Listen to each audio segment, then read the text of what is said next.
আমরা এই সংকটকে রাজপথে নিতে চাইনি, কিন্তু আপনি যখন আইন করে গণভোট বাতিল করেন, গুমেন আইন বাতিল করেন, মানবাধিকার বাতিল করেন, রাষ্ট্রপতির আদেশ মানেন না, আমাদের আর কোনো উপায় নেই।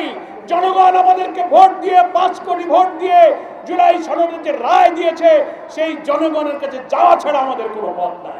সংবিধান সংস্কারের আদেশটা জারি হয়েছে 25 সালের নভেম্বর মাসের 13 তারিখে। নভেম্বর গেল, ডিসেম্বর গেল, জানুয়ারি গেল, ফেব্রুয়ারির 12 তারিখে ভোট হলো। এই 3-4 মাসে তো আপনারা বলেননি যে রাষ্ট্রপতির আইন অবৈধ, আমরা মানি না। আপনি তো বলেননি গণ সংস্কার পরিষদ মানি না। আপনি তো বলেননি জুলাই সনদের এই সব আমরা মানি না। 4 মাস চুপ করেছিলেন কেন? ভোট হয়ে গেল, ইঞ্জিনিয়ারিং হলো, সরকার গঠন করে চেয়ারে বসে এখন ফ্যাসিবাদী কর্তৃত্বশীলদের মতো ক্ষমতাকে কাজে লাগিয়ে জনগণের আকাঙ্ক্ষাকে আপনি বাতিল করতে চাচ্ছেন। তাহলে আমরা কি বলতে পারি না? জনগণ বলতে পারে না যে প্রধানমন্ত্রী, যে আইনমন্ত্রী, যে স্বরাষ্ট্রমন্ত্রী হাতে ভোট দিয়ে সংস্কারের পক্ষে দিল, এখন আবার সেই গণভোট বাতিলের জন্য আপনি আইন জারি করতেছেন, তাহলে আপনি কি বিচারিতা করছেন না? এটার কি জবাব দেবেন?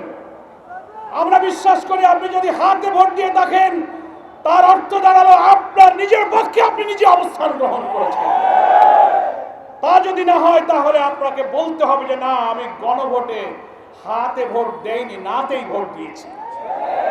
পার্লামেন্টে দাঁড়িয়ে সাহস থাকলে বলুন, এই সংস্কার না মানার অর্থ হলো গণভোটে নাতে ভোট দেওয়া। আপনি সেই নাতে ভোট দিয়েছেন, জাতির কাছে সেটা বলুন, তাহলে বুঝবো যে না, আপনি ইমানদারির কাজ করেছেন, কোনো প্রতারণা করেননি।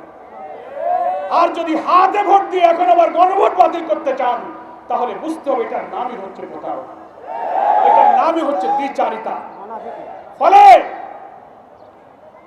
রাজনীতির এই সংকট সংসদে যেটা সমাধান হওয়ার কথা ছিল, এখনো সময় আছে, পার্লামেন্ট চলমান। আমরা অনুরোধ জানাবো, সংবিধান সংস্কার পরিষদের সদস্য হিসেবে আপনারা এই চলমান সংসদে শপথ গ্রহণ করুন। প্রধানমন্ত্রী রাষ্ট্রপতিকে অনুরোধ করুন, তিনি সংবিধান সংস্কার পরিষদ অধিবেশন আহ্বান করুন।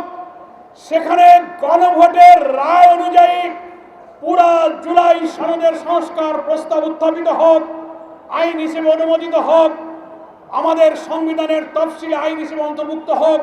তাহলে এই সংকটের নিরসন হবে, সংবিধান সংস্কার পরিষদের দায়িত্ব শেষ হবে, বাকি এমপিরা পার্লামেন্টের মেম্বার হিসেবে বাকি দায়িত্ব 5 বছর পালন করবে। সেই সুযোগ এখনো আছে। সংসদের, পার্লামেন্টের রাজনীতির সব সংকট, সব বিতর্ক আমরা চাই জাতীয় সংসদে আলোচনা করে সমাধান হোক।